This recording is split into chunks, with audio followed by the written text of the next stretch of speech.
జోహార్ గద్దరన్న, జోహార్ తెలంగాణ మన వీరులకు, జోహార్ తెలంగాణ మన వీరులకు.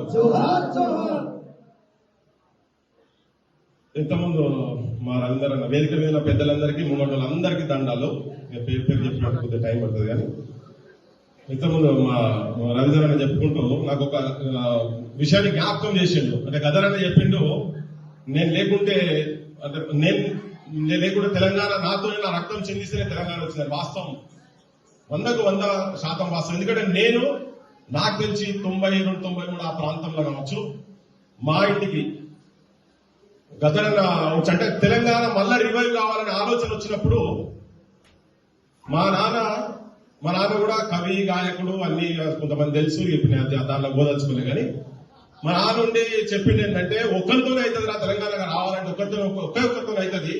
అది కేవలం గద్దర్ కనుక పాట రాసి గద్దర్ కనుక తెలంగాణ అంటే తెలంగాణ వస్తుంది, మీకు తెలంగాణ రాదు అని చాలా అనుభవంతో చెప్పిండు. తర్వాత ఇంకొక వ్యక్తి చెప్పింది ఏంటంటే చెన్నారెడ్డి. సరే చెన్నారెడ్డి ఏం తీసుకెళ్ళాం ఏం చేసిండు తర్వాత సంగతి. కానీ చెన్నారెడ్డి కూడా ఇదే మాట చెన్నారెడ్డి కూడా అంటే అప్పుడు కొంతమంది పోతే అరే సత్తన నా దగ్గరకు వచ్చినది నేనే సంగం రెడ్డి వాంటాడు ముచ్చర్లో వాంటాడని కింద ముచ్చరేంద్రన్న గారు పాట పాడుతుంటే నేను అనేటోని ఆయన నా దగ్గరకు వచ్చి అడుగుడేదని చెప్పి వచ్చి కూర్చొని మాట్లాడినప్పుడు అది నాకు ఇలా మా రవీంద్ర మాట్లాడుతూ నాకు గుర్తుకొచ్చింది. వాస్తవం కూడా ఒకే ఒక్క వ్యక్తి ఒకే ఒక్క పాటలతోటి తెలంగాణ సమస్యల గురించి, తెలంగాణకి ఏం కావాలి, తెలంగాణ ఎట్లా బాధపడుతున్నది, తెలంగాణ ఎట్లా కోసపడుతున్నది అనేది ఒక గద్దరన్న మొట్టమొదలు వివరించినట్టుగా కొన్ని పాటల్లో మిత్ర కూడా వివరించిండు. కానీ గద్దరన్నది ఇంకెక్కువ జనం లోపలికి వాళ్ళ ఇద్దరి పాటలతో చాలా అద్భుతంగా నా ఓటర్లను కూడా చైతన్యవంతులయ్యి తెలంగాణ ఉద్యమానికి మా నాన్న రెండో వ్యక్తి ఇన్ఫ్లుయెన్స్ చేసింది. తెలంగాణ ఉద్యమానికి కావచ్చు ప్రజా సమస్యల గురించి పనిచేసేందుకు రెండో వ్యక్తి ఇన్ఫ్లుయెన్స్ చేసింది గద్దరన్న. మా నాన్న తర్వాత ఇన్ఫ్లుయెన్స్ చేసింది గద్దరన్న. నేను గర్వంగా చెప్పుకుంటున్నాను. గద్దరన్నను మూడు రకాలుగా చూడాలి. ఒకటి విప్లవ ఉద్యమం కావచ్చు, అంటరాని ఆకలి కేకల ఆర్తనాదం అయిండు అదొకటి చూడొచ్చు, ఇంకోటి తెలంగాణ. ఈ మూడు కోణాలల్లా ఇంకేమైనా కోణాలు ఉంటే చాలా.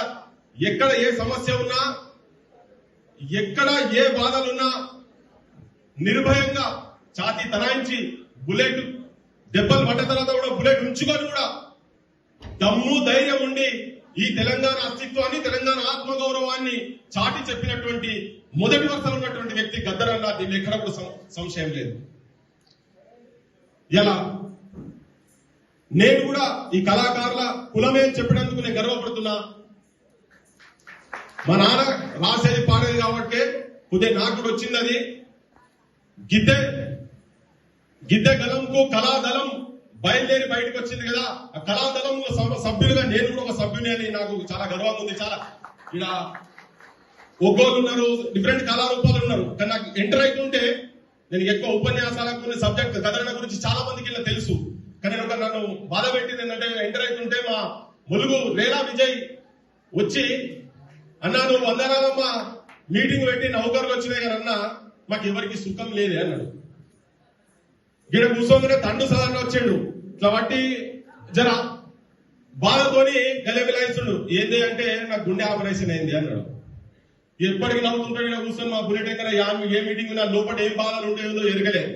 ఇంకోటి మైకోటగా చెప్పి నీ మీటింగ్ పెట్టేటందుకు ప్రభుత్వాలు పెట్టాల్సినటువంటి మీటింగ్ పెట్టేటందుకు మా రామ్నర్స్ చైలు కుదో పెట్టినట్టు నాకైతే తల వంచి అవమానంతో నాకు మంచిగా అనిపిస్తలేదు. భయ్ క్లియర్ చెప్తాను. ఏ ఇంటికి పోయినా, ఏ కుటుంబానికి పోయినా, ఏ కళాకారుల సారథితో ఉద్యోగాలు రావచ్చు. కానీ అప్పుడే అనుకున్నాం మీరు జర్ర ఓకే పట్టండి ఆర్డర్స్ తీసుకుందామని చెప్పిన నేను. మీరు ఆర్డర్స్ తీసుకుందాం.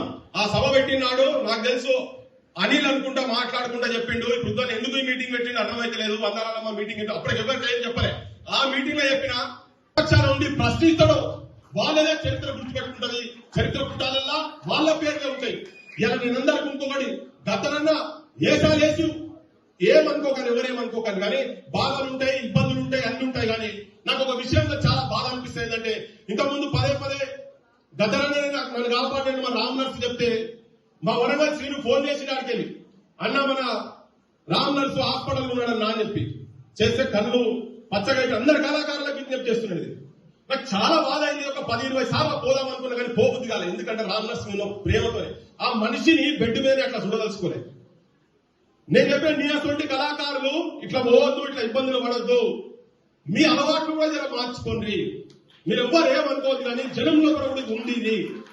ఇవాళ నువ్వు మీటింగ్ పెడుతుంటే చాలా మంది బయట అనుకుంటున్నారు ఏదైనా దుకాణం మొదలు పెట్టిర్రా భయ్, వాడు వేసుకుంటుండు ఫుల్ అట అకౌంట్ల కన్నా మొత్తం ఇప్పుడు అన్ని ఫోన్ పేలు గూగుల్ పేలు అట మొత్తం ఇద్దరు అన్నారు కానీ అకౌంట్ లో పొట్టు పైసలు వీటికి వచ్చినాక ఇప్పుడు తెలిసింది కదా.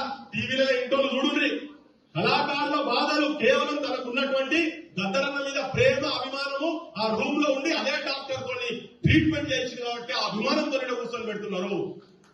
అయ్యా కళాకారులారా, వేదిక మీద కావచ్చు కింద ఉన్న కావచ్చు, మీరు నిజంగానే రాజ్యాలు కూలగొట్టగలుగుతారు, రాజ్యాలు మార్చగలుగుతారు, ముఖ్యమంత్రులను కూడా మార్చేటువంటి దమ్ము ధైర్యం సాహిత్యం మీ లోపల ఉన్నది.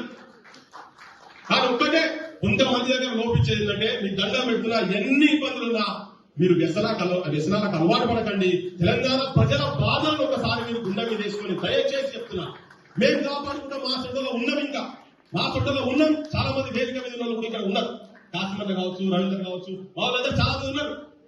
మేము కాపాడుకునే ప్రయత్నం మేము చేస్తాం. మీ వాయిస్ లో మేము ఉండదలుచుకున్నా మేము ఉంటాం, మాతో అయిన కాడికి మేము చేస్తాం. కానీ దయచేసి అలవాట్ల సైడ్ మాత్రం పోకండి. ఈ ప్రభుత్వం మీద ఒత్తిడి తీసుకొచ్చి ఒక 5,000 మంది కన్నా ఇమీడియట్ గా, అంజనా నువ్వు ఏం అప్లికేషన్ పెడుతున్నా నాకు ఎరకలే, కానీ ఒక 5,000 మంది ఇమీడియట్ గా తెలంగాణలో ఉన్నటువంటి ఈవెన్ వాళ్ళు ఎవరు వస్తే వాళ్ళకి డబ్బు కొడితే అప్పటి నుంచి 3 గంటలు చేసాలేసి కూర్చున్నారు. వాళ్ళకు కూడా చేయాల్సిన అవసరం ఉండాలి.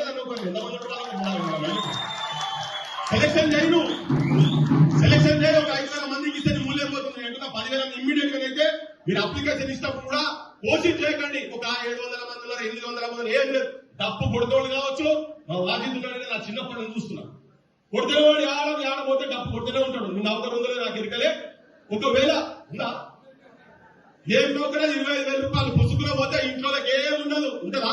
ఇలా పెన్షనా పాడాది ఉట్టి వేస్తున్నారు. ఏంటంటే గిద్దరామ్ నర్సంటోళ్ళు వడ్లకుండా అనిలు మా యోచనలో వీళ్ళందరూ బయటికి పోతే తూటాలేక పాటలు పాడతారు, జనం వాయించడం వల్ల మా ప్రభుత్వం మీద రియాక్ట్ అవుతారు కావచ్చు అని వీళ్ళకి కనీసం ఏంటంటే తిండి లేదు కాబట్టి ఆకలితో ఉన్నారు కాబట్టి నేను 4 పైసలు ఇస్తాను వాడు కూర్చుంటారని చెప్పని చూస్తున్నారు. అంతనే గత 10 ఏళ్ళ అదే జరిగింది.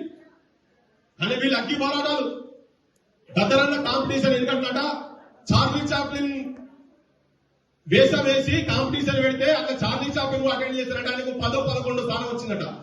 చార్లీ చాప్లిన్ దానికి అటెండ్ చేస్తే ఇలా మా గద్దరాన్ని వేసాలు వేసి కనుక తిప్పేది ఉంటే గద్దరాన్ని కూడా ఇంకెక్కడ పోతుంది కావచ్చు, గద్దరాన్ని కనుక ఉండేది ఉంటే. అంటే అద్భుతంగా జనాన్ని ఇన్ఫ్లుయెన్స్ చేసి జనాన్ని చైతన్యవంతులను చేసి తుపాకి పట్టించిన వాళ్ళు కదా.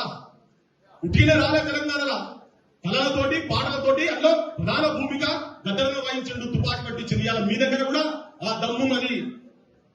మీ తెలంగాణ మీ గురించి చూస్తున్నది. కులమ సింహాలకి మీరు లేవాల్సిన అవసరం ఉన్నది.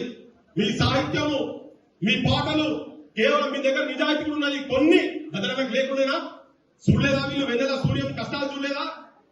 వాళ్ళు కష్టపడలేదా? ఎంత కష్టపడరు? గద్దరన్న భార్య కూడా చిన్న కంపెనీలో పనిచేసింది, కానీ ఎక్కడ కూడా సత్యం వరకు కూడా ఆయన ఎక్కడ రాజ్యానికి తలవంచలే. ఎన్ని ఇబ్బందులు పడ్డా కేసుల పేర్లు కానీ ఎప్పుడు వచ్చి ఎవరు రాస్తారో తెలియదు. మనం పోలీసులు కొట్టనే భయపడతాం, కానీ తూటా లోపల ఉంచుకుంటా కూడా ఎక్కడ సమస్య వాడు ఎస్పీ గాని ముఖ్యమంత్రి గాని ఎవరు గాని ఛాతి తలాయించి పోయి వాళ్ళ ఇళ్ల కాడ కూర్చొని ప్రశ్నించిండు. తన నిజమైన వారసులు మనం కావాలంటే ఉట్టి గోసి గుంగడేసుకొని తిరుగుడు కాదు. మన రామ్నర్ చెప్పినట్టు గోసి గుంగడేసుకొని తిరుగుడు కాదు. తన ఆలోచనలు తన ఆచరణలు మనం ఆచరించినాడే నిజమైన గద్దరన్నకు నిజమైన నివాళి అర్పించడం వాళ్ళమైతామని చెప్పి అందరికీ విజ్ఞప్తి చేస్తూ ఇంకా సమయం ఎక్కువ తీసుకోదలుచుకోలేదు. మళ్ళీ ఒకటి చెప్తున్నా, దయచేసి ఎవరైనా మీరు ఎవరు ఇబ్బంది పడకండి, కానీ ఎవరు ఉన్నా కానీ అలవాట్లను కొంచెం గంగమ్మ కోలని మామూలు ఇంతకుముందు వాడింది కదా, అప్పుడు వాడుతుంటే ఎట్లుండే ఎగురొస్తలే తనకు గింతలు ఎగురుతున్నాయి చూస్తున్నా. ఇంత అప్పుడు ఇంత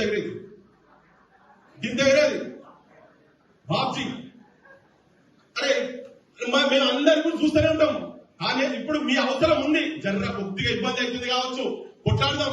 ఒక రాక్షసుడు పోయిండు, అట్లీస్ట్ దీని మీదన్నా ఈ ప్రభుత్వం మీదన్నా కొట్లాడి గౌరవపీతంగా అట్లీస్ట్ ఒక 50-60 మందికో 100 మందికో ఎక్కడ మీరు ఇష్టం వచ్చినట్టు రాసుకొని పోయి మీ నెల జీతాలు ఖాతాలో పడాలి. ఎందుకంటే మీరు సచ్చేదాకా మీరు చేయబట్టే మీరు ముందుండి పట్టుకెళ్ళే తెలంగాణ వచ్చింది. ఇలా స్వేచ్ఛ వాయులు కావచ్చు, ఎమ్మెల్యేలు ఎంపీలు మంత్రులు అయితే వాళ్ళందరూ ఈ కళాకారులు అమరులో పెట్టినటువంటి భిక్ష అని చెప్పి తెలంగాణ ప్రజలకు తెలియజేస్తూ ముగిస్తున్నారు. జై తెలంగాణ.